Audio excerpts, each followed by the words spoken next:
हिंसा संतानहंतारो यस्पादाम्बुजरेणव स्वीयानां तान्निजाचार्यान् प्रणमामि मुहुर्मुहुः यदनुग्रहतो जन्तु सर्वदुःखातिगो भवेत् तमहं सर्वदा वन्दे श्रीमद्वल्लभनन्दनम् अज्ञानतिमिरान्धस्य ज्ञानाञ्जनशलाकया चक्षुरुन्मीलितं येन तस्मै श्रीगुरवे नमः। नमामि हृदये शेषे लीलाक्षिराब्धिशायिनम् लक्ष्मीसहस्रलीलाभिः सेव्यमानं कलानिधिम् चतुर्भिश्च स्त्रिभिस्तथा षड्भिर्विराजते योऽसौ पञ्चधा हृदये मम। આપણે આજ તો બહુ ખાસ કોઈ આવ્યું નથી એટલે આપણે લિમિટેડ લોકો જ છે. ચલો આપણે સમરી લઈ લો, પછી આપણે આગળ વધીએ ને પછી આજે કમ્પ્લીટ કરીએ આ અધિકરણને.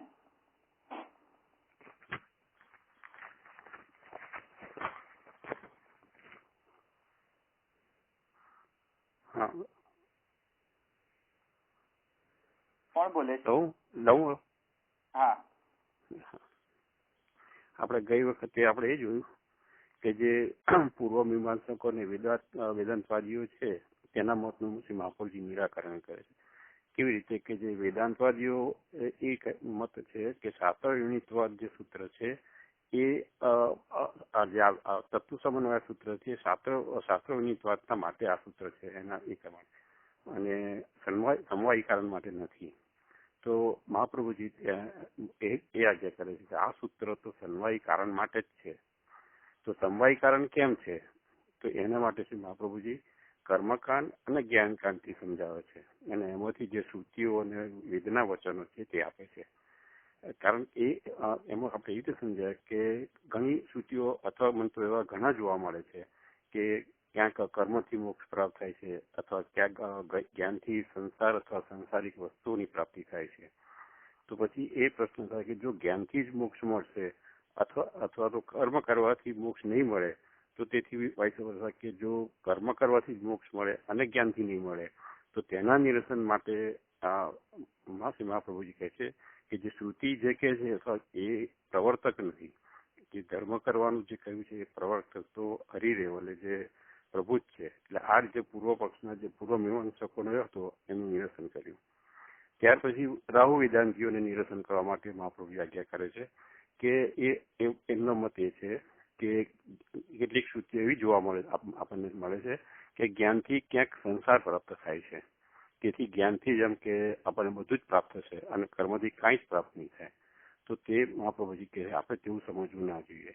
ને ઉદાહરણ થયા મહાપ્રભુજી આપણને વશિષ્ઠ મુનિનો દાખલો આપ્યો કે પોતે બ્રહ્મજ્ઞાની હોવા છતાં પણ યજ્ઞરૂપી કર્મ તો કરતા જ હતા. એટલે કે મહાપ્રભુજી એ કહે છે કે સમન્વય સૂત્રમાં કર્મકાંડ અને જ્ઞાનકાંડના સમન્વયનો અર્થ ન કરવો જોઈએ. માત્ર કઈ ધર્મ અથવા જ્ઞાનનો સમન્વય છે તેવું ના માનવું જોઈએ.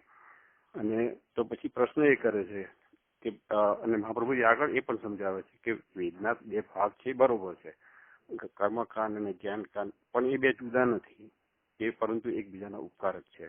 કર્મકાંડ જે કરે છે એને પણ જ્ઞાનકાંડની કંઈક તો ઉપયોગીતા રહેશે, અને જ્ઞાનીને પણ કોઈ કર્મનું અનુષ્ઠાન અથવા કર્મ કરવા માટે જ્ઞાનની આવશ્યકતા રહેશે. અને જો એમ નહીં થાય તો જે અલૌકિક મોક્ષ પુરુષાર્થ છે તે સિદ્ધ નહીં થાય. એટલે કે બંને એકબીજાના સહાયક છે.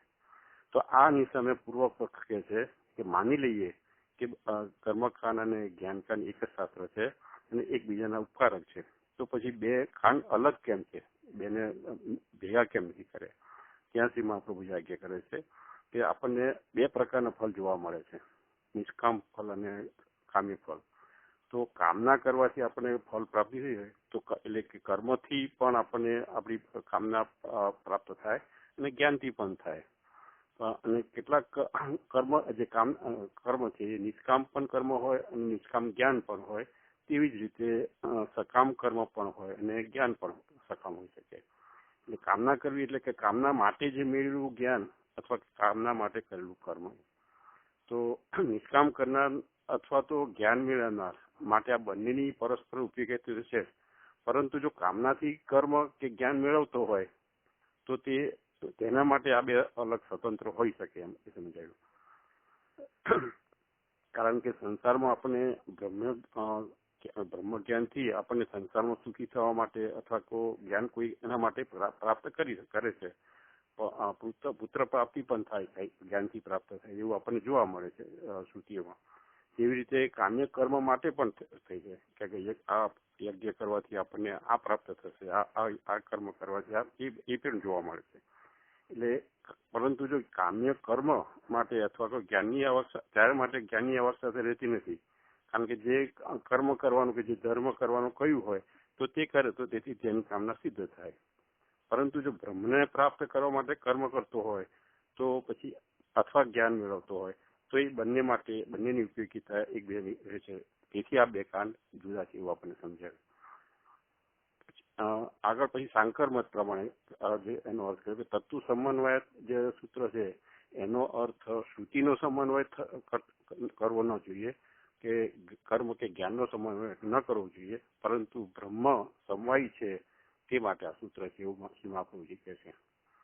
ત્યાર પછી અહીં સમય પૂર્વ પક્ષ કરે છે કે જો બ્રહ્મ જગતનો ઉપાદાન કે સમવાય કારણ હોય તે માની લઈએ તો પછી એ બ્રહ્મ બ્રહ્મ રહ્યું કે નહીં, એટલે કે બ્રહ્મમાં કોઈ વિકાર થયો કે કેમ. અને બ્રહ્મ જયારે બ્રહ્મ જગતમાં પરિણમે છે તો બ્રહ્મમાં આપણે વિકાર માનવો પડશે. એટલે કે આપણે ત્યાં એવું સમજાય કે બ્રહ્મ બરાબર વિકાર વાળું જગત. તેથી જો બ્રહ્મ જગતનું સમવાય કારણ હોય તો જયારે બ્રહ્મ પોતે જગત રૂપે પરિણમિત થયું ત્યારે બ્રહ્મ રહ્યું કે નહીં. જેમ આપણે દૂધમાંથી દહીંનો જે વિકાર થયો ને એ અર્થમાં એ પૂર્વ પક્ષ કરે છે. ત્યાં પણ મહાપ્રભુજી કહે છે કે જગત વિકાર વાળું છે અથવા તો બ્રહ્મમાં વિકાર થયો છે એવું કોઈ પણ શ્રુતિ આપણને મળતી નથી. અને શ્રુતિ તો એ જ કહે છે કે સ્વયં એવો બ્રહ્મ, આ જે કંઈ છે સર્વ કંઈ છે એ આત્મા જ છે, એટલે કે આ બ્રહ્મ જ છે. પછી બીજી શ્રુતિ સમજાવ્યું ઇદમ સર્વમ યદયાત્મા, એટલે આ જે સર્વ કંઈ છે તે આત્મા જ છે. હવે ઇદમ સર્વથી એ પદથી આપણને એ જગત માટે છે એ આપણને સમજાય છે. અને યદ એટલે કે જે, અને અયમ આત્મા એટલે કે બ્રહ્મ, એટલે કે આ જે કંઈ સર્વ છે એટલે કે જગત છે તે આત્મા એટલે કે બ્રહ્મ જ છે. તો પછી આ જે નાનત્વ દેખાય છે તે અયમ આત્મા છે, એટલે કે એ આપણને સમજ્યા. તેથી બ્રહ્મ સમવાય કારણ છે તે તો સિદ્ધ થાય છે. બીજી શ્રુતિ જે આના માટે કહેતી હતી કે વાતાનંબણમ વિકારો, એ શ્રુતિનું પણ આપણે આગળ કે જગત એ વિકાર નથી, માત્ર નામથી જ વિકાર છે, એટલે જગત બ્રહ્મનો વિકાર નથી તે પણ આમાં સિદ્ધ થાય છે. તો પછી આગળ પૂર્વ પક્ષ ફરીથી કરે છે કે જો આમ માની લઈએ તો પછી આ સૂત્રનો ઉદ્દેશ્ય શું છે, આ સૂત્રની પ્રવૃત્તિ શા માટે થઈ. જો શું મહાપ્રભુજીને જો આ જ્ઞાન છે પૂરેપૂરું ખ્યાલ છે તો શું શ્રી વેદવ્યાસજીને આ નહીં હોય જેથી એમને આ સૂત્રની પ્રવૃત્તિ કરી. તો ત્યાં આપણે સમજાય કે સંશય હોય તો જ સૂત્ર થઈ શકે. તેથી શ્રી મહાપ્રભુજી આપણને આજ્ઞા કરે છે કે આપણને બે પ્રકારની શ્રુતિઓ જોવા મળે છે. એક પ્રકારની શ્રુતિ જે કારણરૂપ બ્રહ્મને જણાવે છે, એટલે કે કારણના લક્ષણો જણાવે છે, અને બીજી પ્રકારની શ્રુતિઓ જે કાર્યરૂપ બ્રહ્મને જણાવે છે, એટલે કે કાર્યના લક્ષણો. પરંતુ તે અલગ નથી, પણ હકીકતમાં તો બે એક જ છે, એટલે કે બે બ્રહ્મ નથી, બ્રહ્મ તો એક જ રહે છે. જે એક જ બ્રહ્મ હતો એ ઘણું બધું થયું, એટલે એક જ બ્રહ્મને જણાવવા માટે અથવા એક જ બ્રહ્મ જે ઘણું બધું થયું એ જ અનુવર્ણન કરવા માટે અલગ અલગ શ્રુતિઓ છે. એટલે પછી આપણે આગળ સમજીએ કે બે બ્રહ્મ છે એ સગુણ બ્રહ્મવાચક બ્રહ્મ છે અને નિર્ગુણ બ્રહ્મવાચક છે. અને એમાં જે આપણને એક શ્રુતિ જાણી કે અપાણીપાદો જવનો ગ્રહિતા, એટલે એ શ્રુતિમાં જે બ્રહ્મના જે વિરુદ્ધ લાગતા ધર્મો છે એ શ્રુતિ સગુણ અને નિર્ગુણ બ્રહ્મથી આ શ્રુતિનું વર્ણન કરે છે. એટલે કે જે નિર્ગુણ બ્રહ્મ છે એ સગુણ બ્રહ્મ થયો. એટલે કે આને લીધે આવી શ્રુતિને કારણે કોઈકને એવું લાગે કે બ્રહ્મમાં આઈક લાગે, કોઈકને બ્રહ્મ નિર્ગુણ લાગે, પછી ક્યાંક બ્રહ્મ આપણને અજાયમાનો લાગે છે તો ક્યાંક બહુધા વિજાય એટલે કે અજાયમાનો બહુધા વિજાય એટલે આ બંને આપણને વિરોધાભાસી લાગે છે.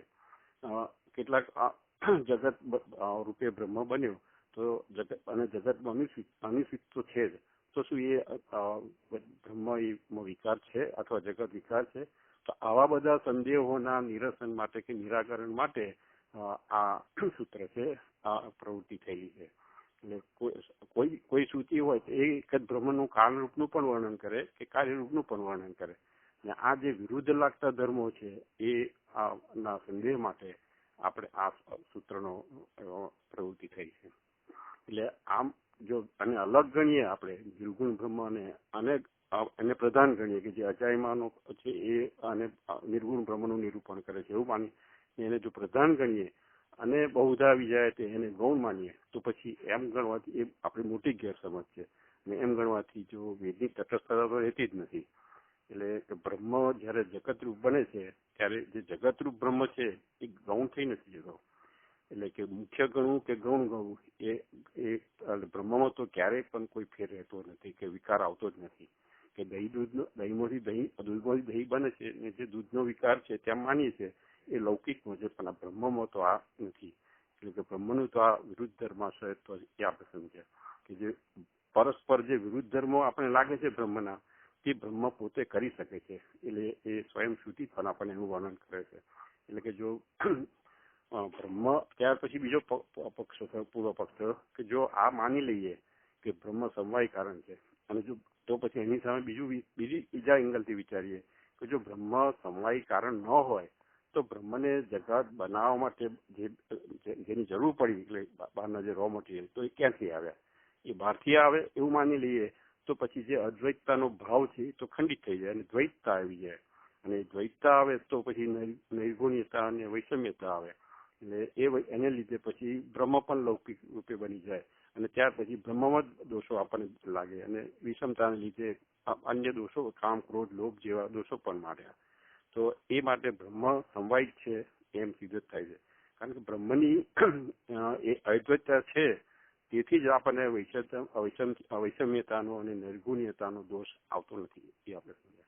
એટલે કે બ્રહ્મ જગત સાથે અદ્વૈત જ છે અને સમન્વિત છે એવું આપણે.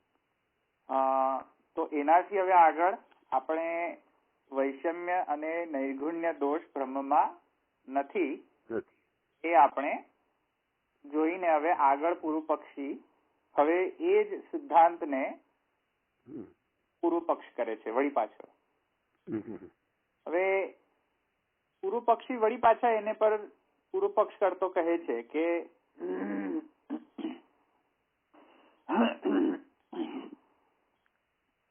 કે બ્રહ્મને જો જગત કર્તૃ માનીએ અને માનીએ સાથે સાથે તો પછી બ્રહ્મમાં વૈષમ્ય અને નૈર્ગુણ્યનો તો દોષ આવશે.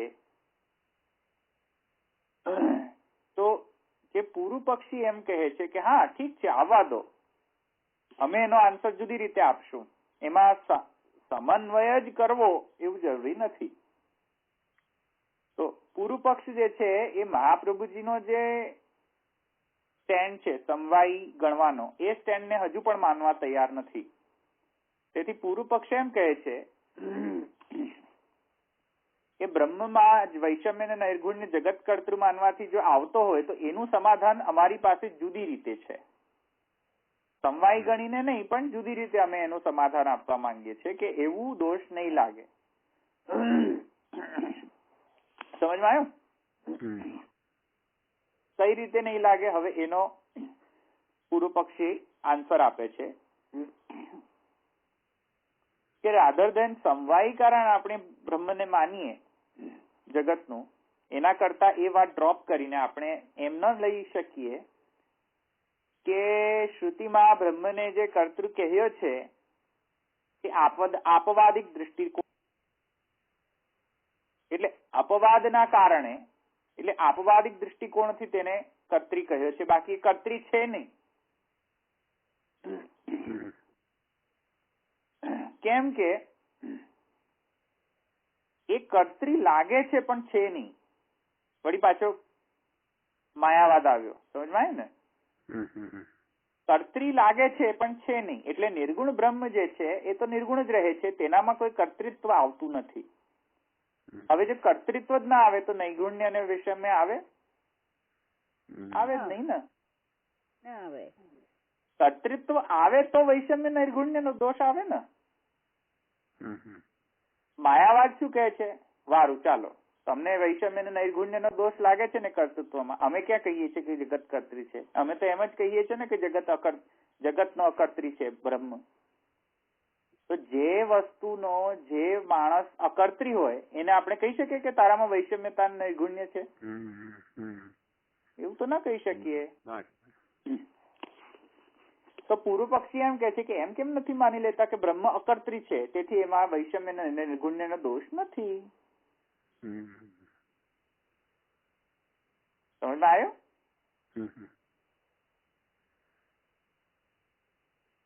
અચ્છા, તો પછી હવે એ કહે છે કે અચ્છા હવે અમે બીજું પણ સમજાવીએ કે જે શ્રુતિ એમ કહે છે કે બ્રહ્મ જગત નો કર્ત્રી છે, તો હવે એને આપણે કેવી રીતે ઇન્ટરપ્રિટ કરવું?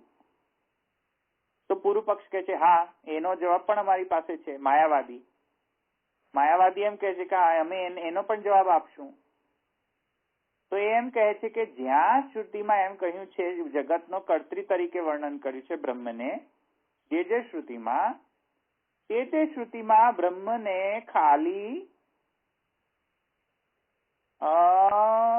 એનો વર્ડ હું ભૂલી ગયો. આપણે જન્માદ્યસ્ય યતો અન્વયાદિતિરત જે છે ને, અર્થેષ્વભિજ્ઞ સ્વરાટ એને બ્રહ્મ હૃદય આદિ કવયે, હા, નિરસ્ત કુહકમ છે ને. તો એ જે નિરસ્ત, અને પછી આગળ શું હતું? આખો શ્લોક બોલો ને.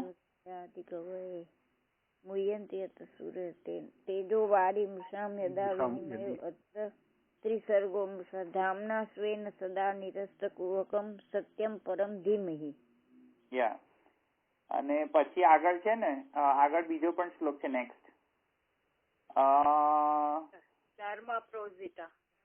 ધર્મ પ્રોજિત કૈતવો અત્ર નિર્મત્સરાણામ નૃણામ, એ જે છે ને. તો ધર્મ પ્રોજિત કૈતવ, પ્રોજિત કૈતવ નથી એ, એટલે પ્રોજિત કૈતવ છે ભાગવત. પણ અહીંયા જો અહીંયા એ કહે છે કે કિતાબ થી એને કહેવામાં આવ્યું છે. માયાવાદી એમ કહે છે.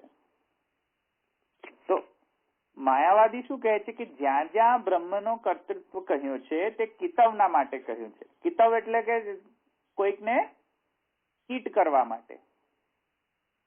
એટલે ચીટ કેવી રીતે? કે જેમ કોઈક બાલક હોય એ જંગલમાં જતો હોય ને આપણે એમ કહીએ કે ભાઈ રોકાઈ જા, ન જાય જંગલમાં, અને બાલક બુદ્ધિથી એ સમજતો જ ન હોય ને જતો જ રહેતો હોય, તો બાળકને સર્પથી તો બીક લાગે કે નહીં? તો હવે એને રાધર દેન આપણે એને સારી રીતે કહીએ કે ભાઈ ન જા જંગલમાં, અને જો એ અટકતો જ ન હોય ને વળી જતો જ રહેતો હોય જંગલમાં, તો એને અટકાવવા માટે પછી ચીટિંગ કરવી પડે ને, કે કોઈ દોરડું લટક આપણે કહીએ કે જો ત્યાં સાપ છે, જોયું? તો ચીટિંગ કરીને બાલક જોડે, અને બાલકને ચીટિંગ કરીને બાલકને ખરાબ રસ્તે જવાથી રોક્યો. થાય ને સમજમાં? તો એવી રીતે જ્યાં જ્યાં બ્રહ્મનું કર્ત્રી કહ્યું છે ત્યાં ચીટ કર્યું છે, એમ કહે છે કે ચીટિંગ કરવા કહ્યું છે. ચીટિંગ કેમ કરવા કહ્યું છે?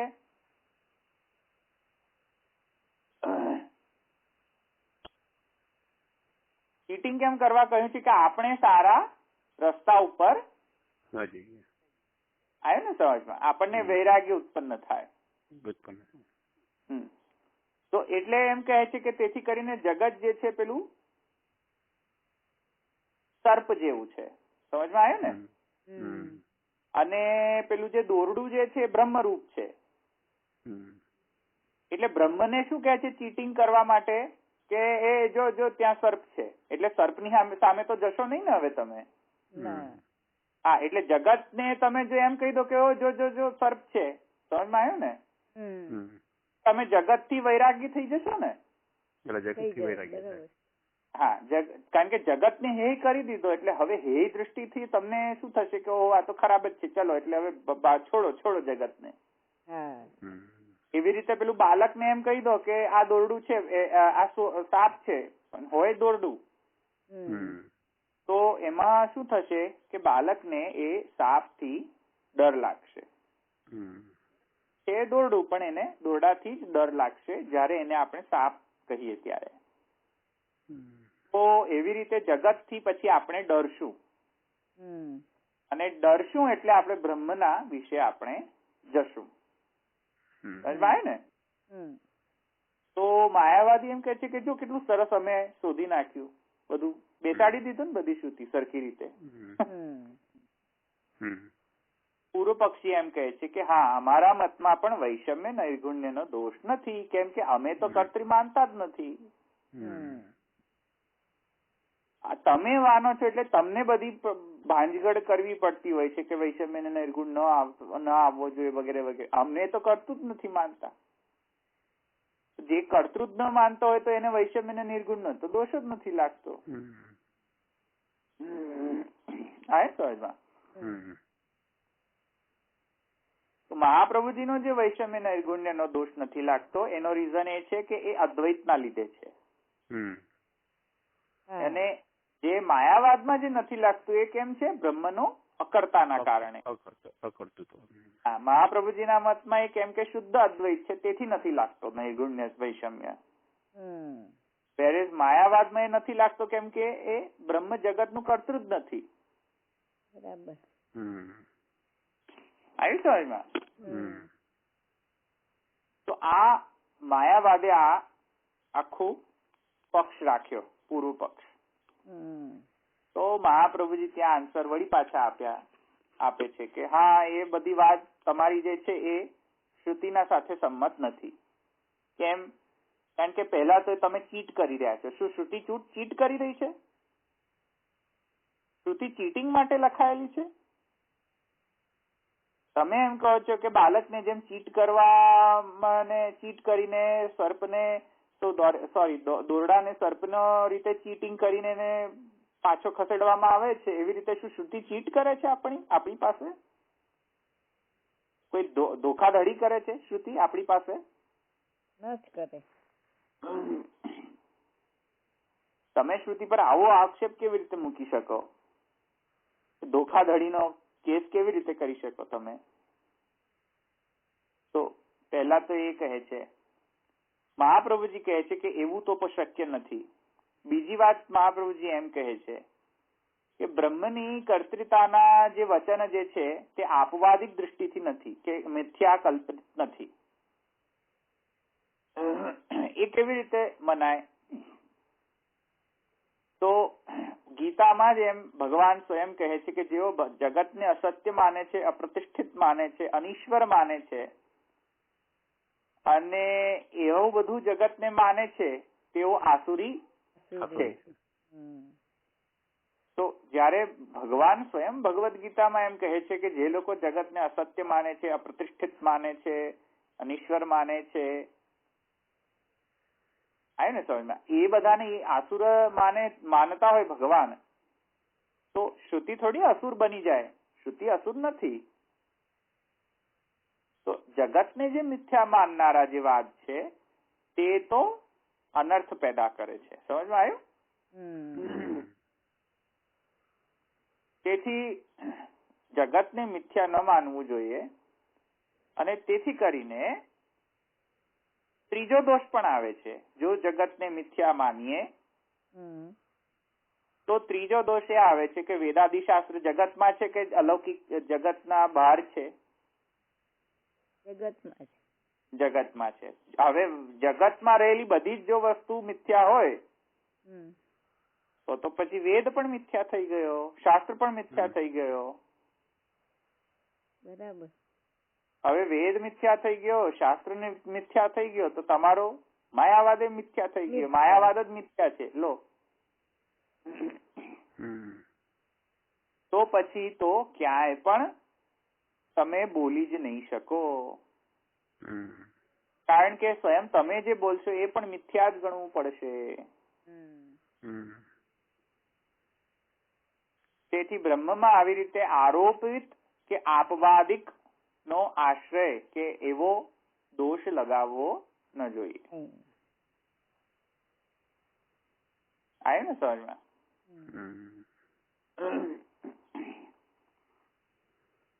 અપવાદિક એટલે અપવાદ એવો અર્થ છે? હા, અપવાદ. હા, મેં તમને કહ્યું ને પેલું એક્સેપ્શનલ કેસમાં જ બ્રહ્મને કહેવામાં આવે છે. અચ્છા. અપવાદિક દૃષ્ટિથી એટલે મિથ્યા, આપણે પેલું વિવર્તથી. વિવર્ત. તો એ રીતે કહેવામાં આવે છે ને જે એ. તો એથી કરીને મહાપ્રભુજી કહે છે કે નહીં, એવું તો નહીં ગણી શકાય. આ 3-4 જે આર્ગ્યુમેન્ટ છે એના પરથી. વળી પાછો તે પૂર્વ પક્ષ વળી પાછો આવ્યો. હવે પૂર્વ પક્ષી એમ કહે છે કે ચાલો આપણે લેટ્સ ચેન્જ ધ ટોપિક.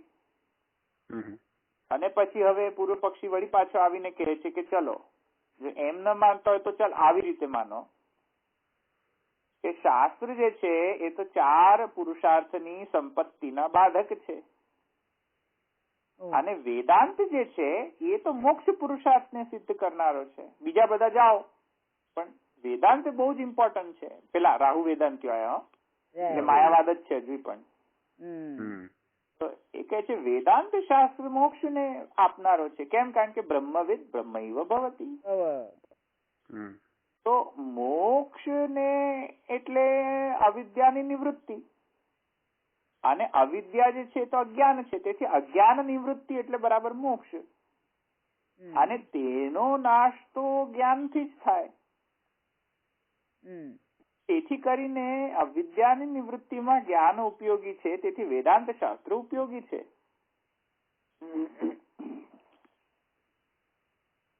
અને જો માયા વગેરે આરોપ કે અપવાદ કરવામાં જો આવે એ જ્ઞાનને મેળવવા માટે, તો એમાં ખરાબ શું છે? એ જ્ઞાનથી અમારી અવિદ્યાનો તો નાશ થાય જ છે ને અલ્ટિમેટલી. તો એમાં ખરાબ શું થયું? કારણ કે અલ્ટિમેટલી આપણને શું જોઈએ છે? મોક્ષ.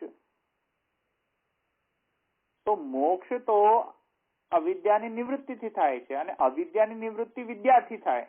અને વિદ્યા ક્યાંથી મળે? વેદાંતમાંથી મળે. અને વેદાંતમાં આવું કહ્યું છે, તો વેદાંતમાં બ્રહ્મને જગત કર્તા નથી કહ્યું, માયાને કહ્યું છે. તો વેદાંતમાં જેવું કહ્યું હોય એવું જો અમે માનીએ તો એમાં પ્રોબ્લેમ શું છે? કારણ કે જે જ્ઞાનથી આપણને મોક્ષ મળવાનું હોય એને એવા જ્ઞાનને અનુસરીશું ને. પછી મોક્ષ પુરુષાર્થ વેદાંત શાસ્ત્રનો સાર મોક્ષ પુરુષાર્થમાં હોય, અને મોક્ષ પુરુષાર્થ જે છે એ અવિદ્યાની નિવૃત્તિથી થતો હોય, અને અવિદ્યાની નિવૃત્તિ વિદ્યાથી થતી હોય, અને વિદ્યા તો વેદાંત શાસ્ત્રમાં છે, અને વેદાંત શાસ્ત્રમાં આ વિદ્યાથી અમને મોક્ષ મળે છે. તો પછી અમે આવી માયાવાદનું દૃષ્ટિકોણ કેમ ન અપનાવીએ? અલ્ટિમેટલી તો અમને જ્ઞાન જ પ્રાપ્ત થવાનું છે કે નહીં? અને જ્ઞાન પ્રાપ્તથી મોક્ષ પ્રાપ્ત થશે. તો તમને શું પ્રોબ્લેમ થયો? આવ્યું ને સમજમાં? પૂર્વ પક્ષ સમજમાં આવ્યો? બરોબર. તો ત્યાં વળી પાછા મહાપ્રભુજી ઉત્તર પક્ષ આપે છે કે તમે બુદ્ધિ વગરના છો.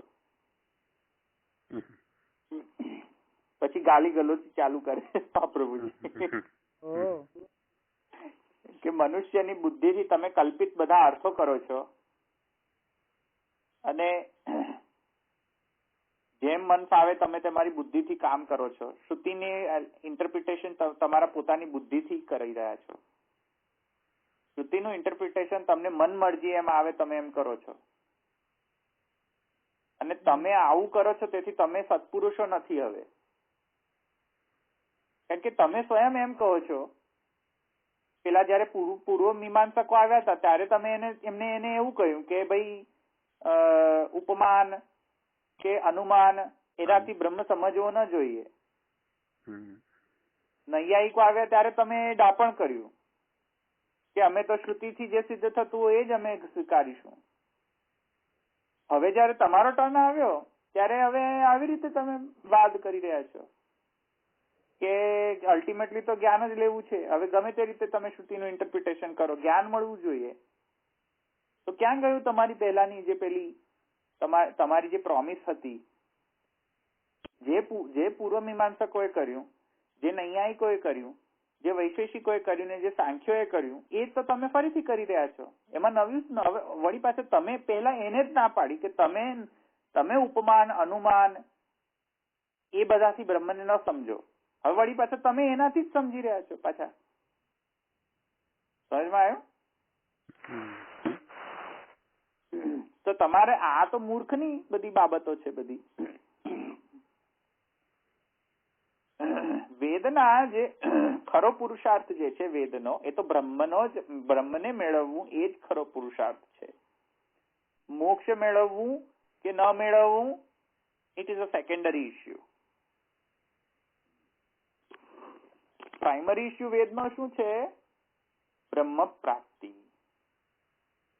સમજમાં આવ્યો? પ્રાઇમરી ઇસ્યુ મોક્ષ પ્રાપ્તિ નથી. પ્રાઇમરી ઇસ્યુ ઇઝ બ્રહ્મ પ્રાપ્તિ. બ્રહ્મ પ્રાપ્તિ. બ્રહ્મ પ્રાપ્તિ. બ્રહ્મની શું વાપર્યું એ લોકોએ? હા, ઉપમાન વાપર્યું એમ તમે કહો છો કે એ લોકો જે નૈયાયિકો વગેરે જે કહ્યું એ પાછા એ લોકો માયાવાદીઓ કે છે એમાં ઉપમાન કયું વાપર્યું એમના કહેવામાં? ઉપમાન નહીં, અનુમાન વાપર્યું. અનુમાનના પ્રકારોથી એમ. હા, એટલે અનુમાન કયું કહેવાય?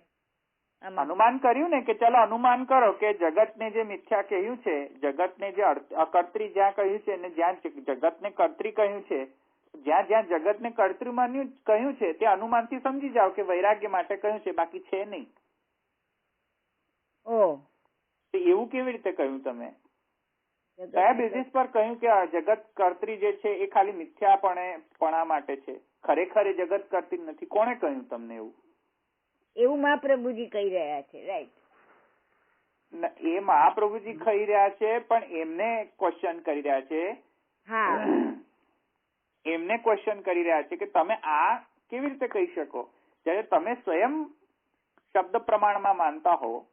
હા, પછી તમે આવું અનુમાન કોણે તમને કરવાનું કહ્યું કે કેમ કે વૈરાગ્ય પ્રાપ્ત કરવું છે અને બ્રહ્મને જો જગત કર્તૃ માનીશું તો વૈરાગ્ય નહીં થાય, અને તેથી કરીને અને જે જ્યાં જ્યાં કર્તરી કહ્યું છે તે બધું માયાથી કહ્યું છે એમ સમજી જાઓ. તો એ અનુમાન જ થયું ને. અનુમાન ન કર્યું ત્યાં? લોજિક જ કર્યું ને. અનુમાન થી સમજો, રાઈટ, કે કર્તરી નથી. બરાબર. અનુમાન નહીં, સોરી, લોજિક એટલે ઉપપત્તિ થી કર્યું ને. ઉપપત્તિ થી કર્યું ને તો એને લોજિકલી એને આવો ડ્રો કર્યું ને તો લોજિકલી વળી નૈયાયિકો એવું જ કહેતા હતા ને કે લોજિક યુઝ કરો. તર્ક, રાઈટ ને? હા, બરાબર. તો લોજિક યુઝ કરો. તો લોજિક તો હું દોડાવું હમણાં હું લોજિક દોડાવું તો હમણાં હું તમને 1000 બીજા ઓપ્શન્સ લઈને બતાવી દઉં. લોજિક યુઝ કરવું હોય તો અમે કેટલા લોજિક યુઝ કરી શકીએ આની અંદર? તમારો થોડી લોજિક ટ્રુ હોય, લોજિક તો ઘણા બધા ટ્રુ હોય. અને તમે જ પેલા કહ્યું કે લોજિક થી બ્રહ્મને સમજવું ન જોઈએ. મનુષ્ય બુદ્ધિ એ પેલું તો સમન્વયાત્મક મેં તમને કહ્યું હતું, બુદ્ધિ દોષના નિવારણ માટે છે. હા, એ લોજિક વાળાઓને નિરસન કર્યું હતું ને, શાંકર વાળાઓએ જ કર્યું હતું ને. બરાબર. હવે એ જ શાંકરો એમ કહે છે કે અમે લોજિક યુઝ કરીને કરશું. તો હવે એ કેવી રીતે ચાલે? તમે તમારો સ્ટેન્ડ તમારો શબ્દ પ્રમાણમાં રાખતા હોય તો તમે શ્રુતિ બતાવો કે કઈ શ્રુતિ એમ કહી રહી છે કે જગતનું કર્તરી જે છે એ મિથ્યાપણાને માટે કહી રહી છે.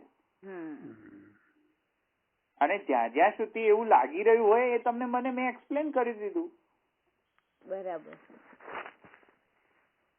આય ને સમજમાં? વિકારો નામધેયમ મૃતિકા ઇત્યેવ સત્યમ. સત્યમ, રાઈટ.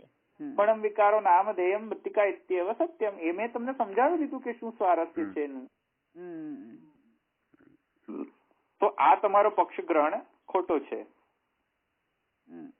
અને વળી મુખ્ય પુરુષાર્થ જો તમે મોક્ષને કહો તો એ તો છે જ નહીં. મોક્ષ એ મુખ્ય પુરુષાર્થ નથી. મુખ્ય પુરુષાર્થ બધા પુરુષાર્થોમાં મુખ્ય પુરુષાર્થ છે બ્રહ્મને જાણવું, પ્રાપ્ત કરવું.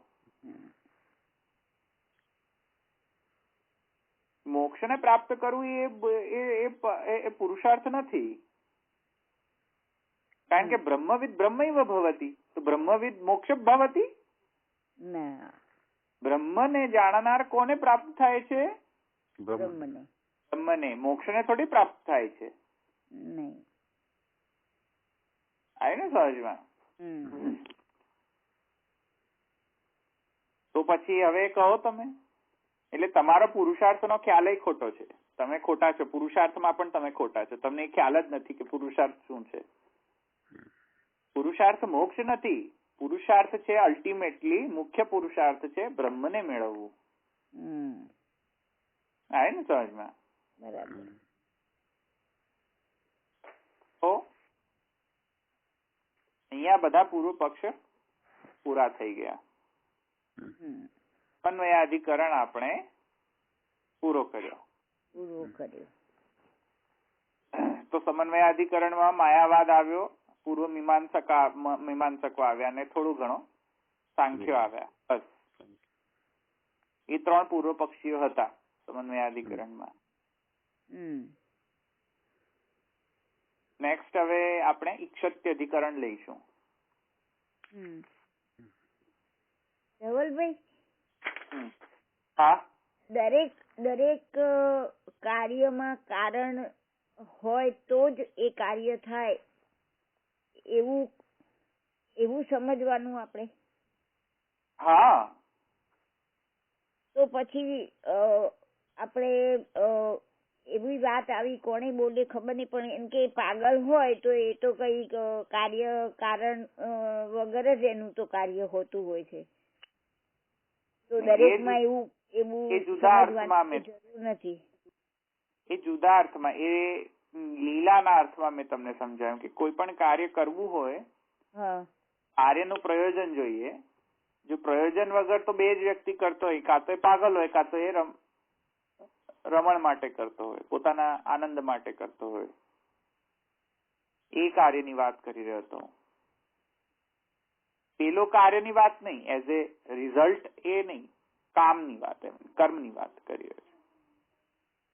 કર્મની વાતમાં કારણની જરૂર પડે એવું કહો છો તમે, રાઈટ? હા, એટલે નિષ્કારણ તો 2 જ વ્યક્તિ કરી શકે ને કર્મ. નિષ્કારણ પાગલ કાં તો બ્રહ્મ નહીં. એટલે એમાં 2 ઓપ્શન એ હતા કે કાં તો એ ધર્મના અનુષ્ઠાનના કારણે તે નિષ્કારણ કરતો હોય, હા, યા તો એનું પ્રયોજન વગર બીજું પણ એક ઓપ્શન હોતો હોય કે એને ખ્યાલ જ ના આવતો હોય કે શું કરી રહ્યો છે ને કરે જ દીધે જ રાખતો હોય. અને ત્રીજો છે કે એના સ્વ આનંદ માટે તે કરતો હોય, એમાં કોઈ કારણ ન હોય. અચ્છા. અચ્છા, સ્વ આનંદ માટે જે પેલું નાનો છોકરો પેલું ક્રિકેટ રમે છે, એ સ્વ આનંદ માટે રમી રહ્યો છે, એ કઈ કારણ નથી પણ આનંદ માટે એ કરી રહ્યો છે, રાઈટ? એવું બાવાજી બતાવી રહ્યા છે, પેલું ક્રિકેટ રમવાનો દાખલો બતાવે છે. હા, એ બાથરૂમ સિંગિંગ જેવું. અચ્છા, એટલે સ્વ આનંદ માટે.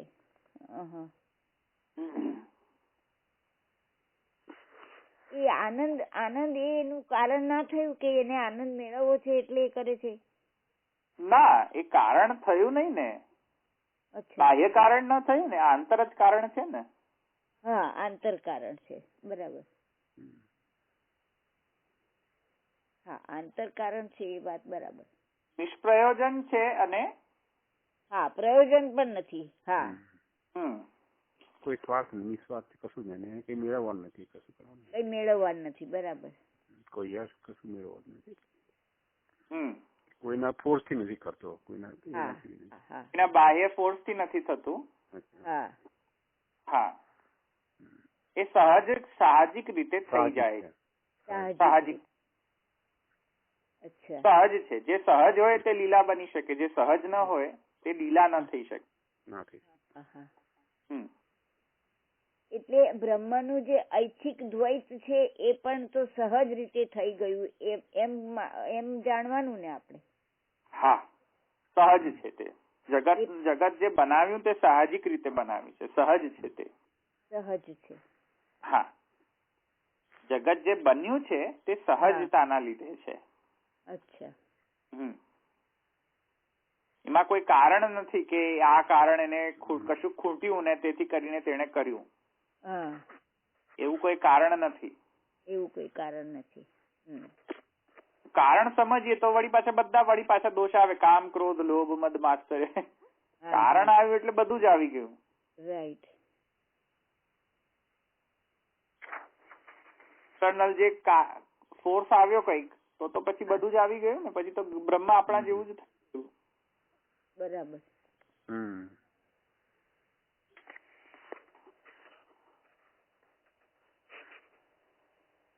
એટલે આપણે શ્રીમદ ભાગવતમાં જે ભગવાનની લીલાઓ 10 લીલા જે કહીએ છીએ એ પણ બધી જ કારણ વગર જ સહજ રીતે થઈ રહી છે એમ આપણે સમજવાનો પ્રયત્ન કરવાનો.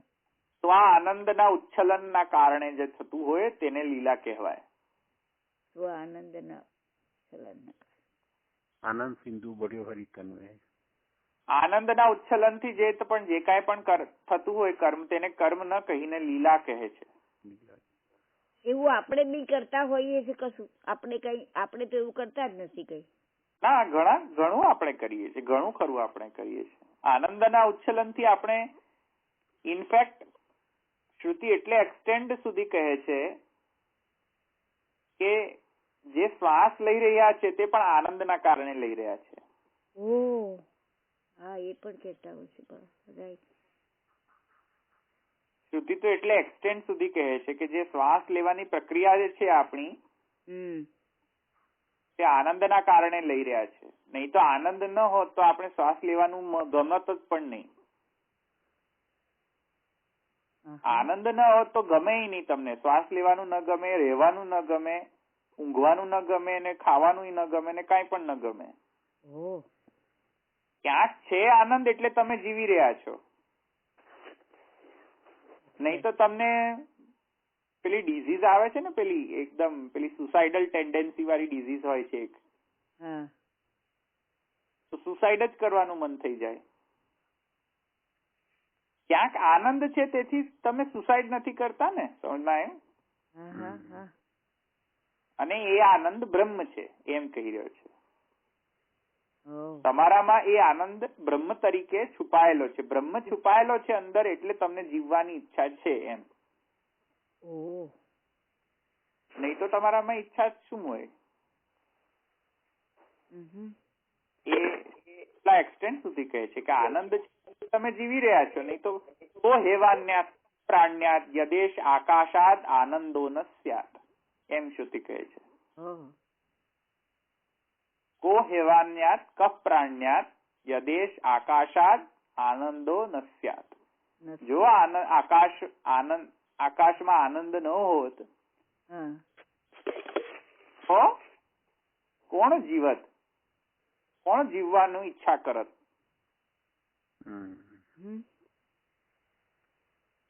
એટલે ઘણી ખરી રીતે આપણે પણ ઘણું ખરું આપણે આનંદના ઉચ્છલનથી જ કાર્ય કરતા હોઈએ છીએ. જેમ કે આપણી સેવા જે છે એ આનંદના ઉચ્છલનથી થવી જોઈએ સેવા.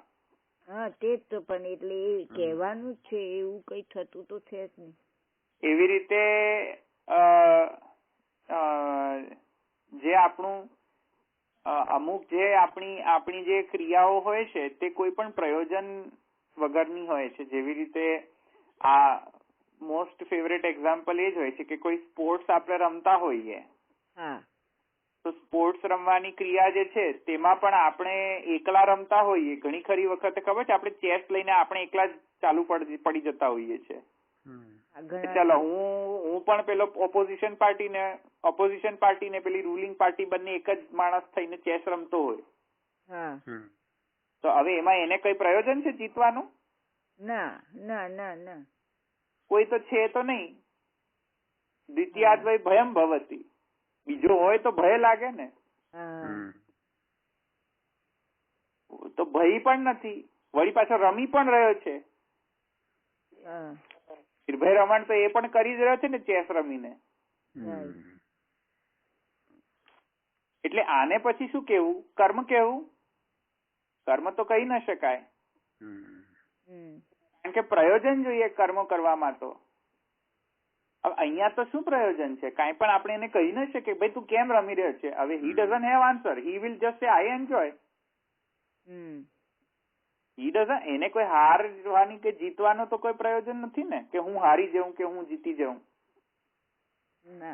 અચ્છા, એને કોઈ સ્કોર મેળવવાની ઈચ્છા નથી,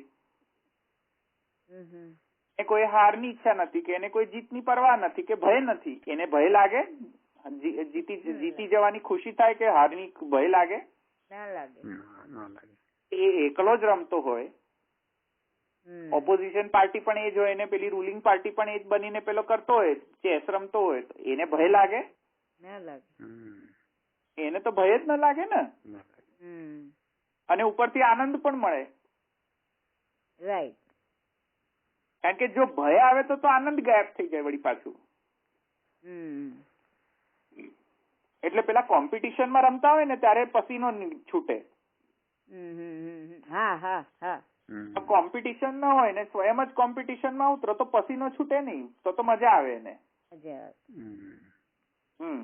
એવી રીતે બ્રહ્મની સાથે એવું છે કે બ્રહ્મને તો બીજો છે નહીં, એટલે એને કોઈ કોમ્પિટિશનમાં તો ઉતરવું નથી હવે.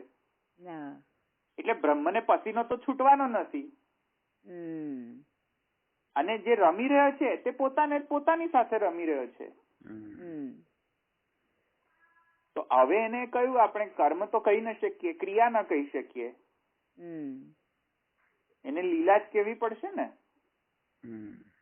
જેવી રીતે બાળક જે છે એ પોતાનો જ અંગૂઠો પોતાના જ મુખમાં નાખતો હોય છે, નાખે છે. રાઈટ. હવે એને અંગૂઠો ને એને શું પ્રયોજન? એ એના જાતે કરતો હોય છે, બીજાનો થોડી અંગૂઠો લઈને ખાતો હોય છે. તો એ તો એની સાથે રમણ કરી રહ્યો છે ને, બીજા થોડી સાથે રમણ કરી રહ્યો છે. એવી રીતે એ હોય છે. અમુક સિંગર્સ પણ એવા હોય છે કે એ પોતે કોઈને સંભળાવવા માટે ના ગાતા હોય, એ પોતાના મસ્તીથી જ ગાતા હોય. તો એ મસ્તીથી ગાતા હોય એટલે શું, એમનામાં આનંદનો ઉચ્છલનના કારણે ગાતા હોય છે. તે એમને કોઈ પ્રયોજન નથી હોતું કે હું કંઈક સારો ગાયક બનું કે સારું મારી ગાયકી બતાવું, કારણ કે કોઈ સ્પેક્ટેટર જ નથી તો એને શું પડી હોય. એ એમની મસ્તીમાં એકલા ગાતા હોય. આવે સમજમાં? તો એને લીલા કહીશું આપણે. એટલે સેવા પણ લીલા થવી જોઈતી હતી. હવે એ તો ક્યાં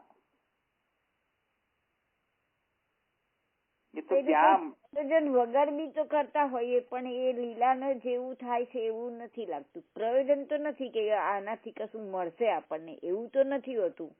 નહીં, પણ ભય તો છે ને, નિર્ભય તો નથી જ હજુ પણ આપણે. એમ ભય કયો છે?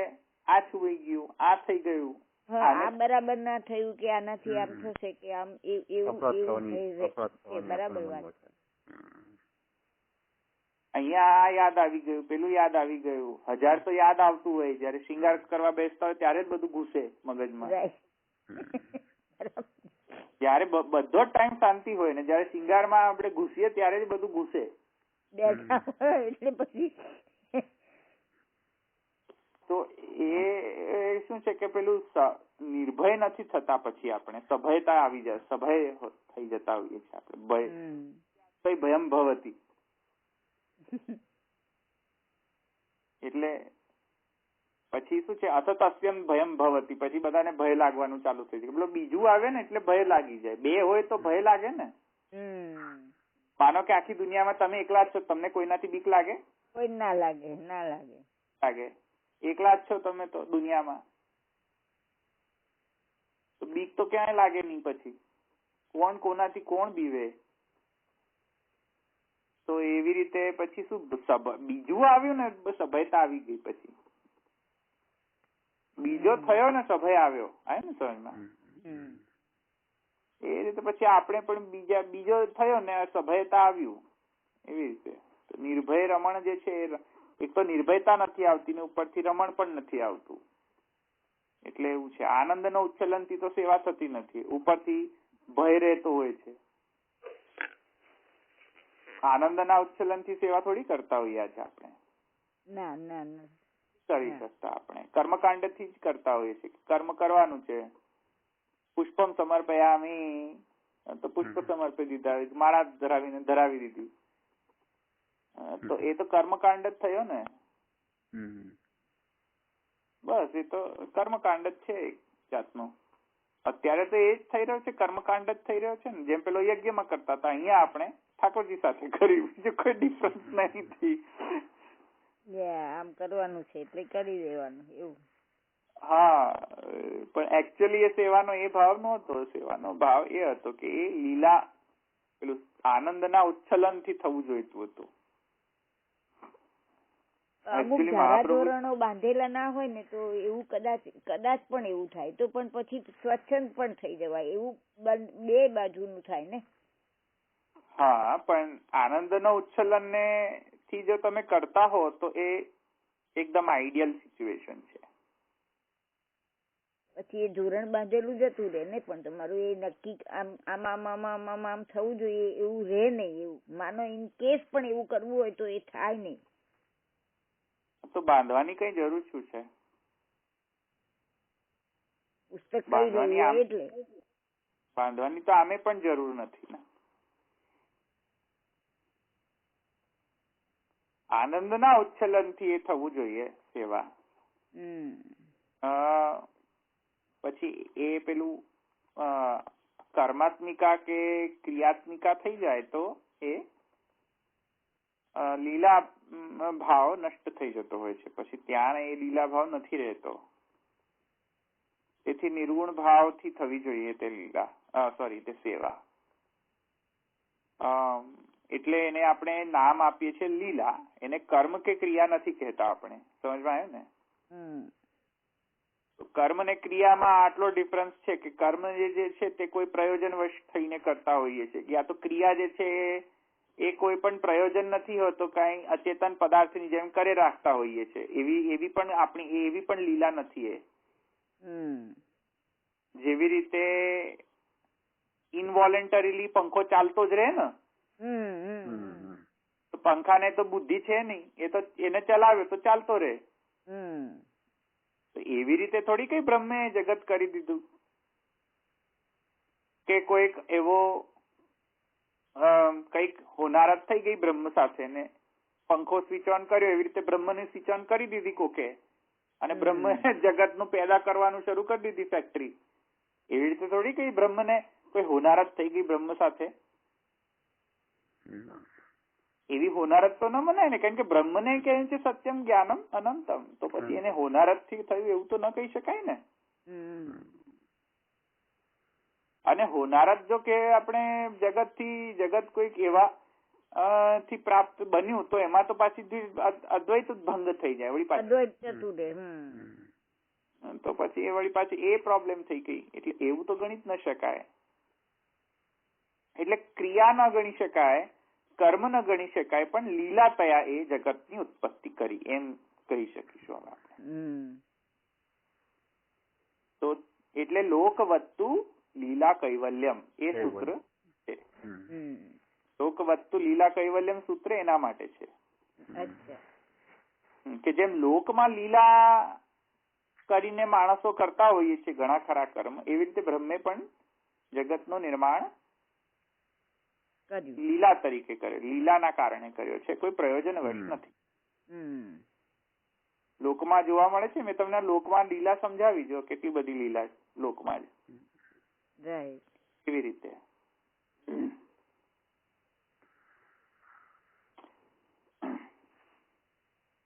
ઓકે, અહીં રાખીએ. તો સમન્વય અધિકરણ થઈ ગયું. આપણે નેક્સ્ટ ટાઈમ થી આપણે ઈક્ષત્ય અધિકરણ 4 થી આપણે ચાલુ કરશું આપણે નેક્સ્ટ ટાઈમ. આવતીકાલે. હા, આવતીકાલે ઈક્ષત્યધિકરણ શરૂ કરશું. ત્યાં કોઈને પ્રશ્ન છે સમન્વયાધિકરણ ને રિલેટેડ તો આપણે પછી રાખીએ, ના હોય તો. અન્નાબેન ને દશરથભાઈ બે જ છે તો. હા, ના આજે છે પણ બધા નથી વધારે. સત્યાધિકરણ જે છે આપણે કાલથી શરૂ કરશું અને તમને લોકોને મેં આપ્યું છે જે હોમવર્ક એ તમે કરતા રહેજો. તલ્લિંગાધિકરણ અને બીજું શું હતું? પ્રાણાધિકરણ. હા, તલ્લિંગાધિકરણ અને પ્રાણાધિકરણ એ બંને તમે વાંચીને રાખજો. ઈક્ષત અધિકરણમાં શું આવે? તમે વાંચીને રાખજો. પૂર્વ ભૂમિકા કેવું પડે ને. એ પણ તમારો જ હોમવર્ક છે, ભૂમિકા પણ. એ આપણે વાંચીશું ને એમાં આવી જશે. એમાં આવી જશે. કાલે તમે થોડું વહેલા બેસીને વાંચી આપો તો થાય ને. ના, હજી તો વાર છે ને ધવલભાઈ, હજી તો અમારું પુસ્તક આવી જાય એટલે વાંચીએ તો ચાલશે ને. હજુ તો વાર છે, હજુ તો આનંદમયાધિકરણમાં જ હજુ આખો મહિનો, 2 મહિના, 3 મહિના જ હજુ આનંદમયાધિકરણ હજુ મોટો ચેપ્ટર છે. આનંદમયાધિકરણ જે અધિકરણ પછી આનંદમયાધિકરણ પછી આપણે જ્યોતિષચરણાધિકરણ ને પછી બધું આવશે. આ ઈક્ષત્ય અધિકરણમાં બી ઘણા બધા સૂત્રો છે ને. હા, ઈઝી છે પણ ઈક્ષત અધિકરણ પણ ઈઝી છે. જે ક્લિષ્ટ વધારે જે છે તે આનંદમયાધિકરણ થોડું ક્લિષ્ટ થશે. આનંદ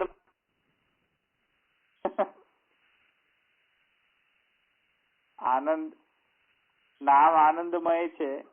નામ અધિકરણ સમજવા માટે પણ એને સમજવા માટે ક્લેશ વધારામાં વધારે થશે.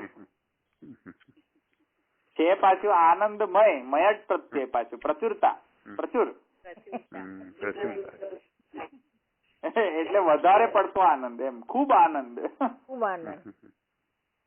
એ ખૂબ આનંદ ને સમજવા માટે ખૂબ ક્લેશ થશે.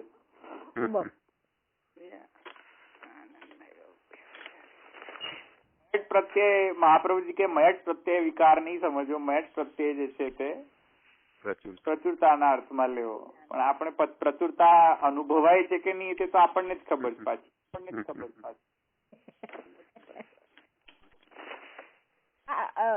ધવલભાઈ, આપ જયારે મહાપ્રભુજી આ વાદ વિવાદ એમને આ ચાલતો હશે ત્યારે શંકરાચાર્યજી તો હતા જ નહીં ને? નહીં, એ હતા નહીં પણ એમના વાદ તો હતા ને. એમના માઇન્ડમાં તો આ બધા જ વાદ છે. માઇન્ડમાં કોના? બધા જ પૂર્વ મીમાંસા નૈયાયિક બધાના માઇન્ડમાં છે એમના. અચ્છા. શ્રીપતિ, ભગવત પાદાચાર્ય, રામાનુજ, માધવ બધા જ માઇન્ડમાં છે. હોય નહીં તો શું ફરક પડે છે? વાત તો છે ને. ના, પણ તો પછી એ લોકો જે શંકાઓ વગેરે ઉઠાવતા હોય તો એ તો એમ જે શંકરાચાર્યજી એ કહેલું હોય તે જ કહેતા હોય ને, એમ મારું કેવું છે. એમાં પછી એ લોકો તો ફેરફાર ન કરી શકે ને? નહીં કરી શકે ને, કેમ ના કરી શકે? અચ્છા, જે પેલા લક્ષણો છે એના ઉપરથી એમ ને? હા, એ તો ભાષ્ય તો કરી શકે એ લોકો પોતાના હિસાબથી, એમને ફ્રીડમ છે એ કરવાની. અચ્છા. ફ્રીડમ જ ના આપી હોત તો બધા એકનું એક જ કહેત ને. હા, તે જ મને એ જ થતું હતું કે શંકરાચાર્યજી તો એમના પહેલા થઈ ગયા, તો પછી આ એ લોકો સૂત્રના જે અર્થ કરતા હોય તો એ કેવી રીતે કરતા હશે? પણ એ પોતાની રીતે પણ કરી શકે એમ. ભાષ્ય તો એમના રીતે કરી શકે ને. ભાષ્યની ડેફિનેશનમાં આપણે જોઈએ ને. હા, વિશ્વતોમુખ ખરું ને, બરાબર. એ મને પણ પછી બરાબર. એટલે ભાષ્યમાં તો તે કરી શકે ના, વિશ્વ તો મુક્તા નહીં, ભાષ્યની ડેફિનેશન જુઓ તો ખબર પડશે. સૂત્રાર્થો વર્ણિતે યત્ર વાક્યૈ સૂત્રાનુસારી. હા, વાક્ય સૂત્રાનુસારી સ્વપદાની ચ વર્ણ્યંતે છે ને, પોતાના પદ પણ તે લાવી શકે છે વર્ણન કરવા માટે. પદાની ચ વર્ણ્યંતે એટલે પત્યું પછી તો એ લોકો એમનો માયાવાદ લાવે જ. સ્વપદાની છે એટલે તો સમજાવવું કેવી રીતે, તો પછી એક વાક્યતા કરવી કેવી રીતે? સ્વપદાની છે વર્ણન તેની રીતે એક વાક્યતા કરે એ લોકો.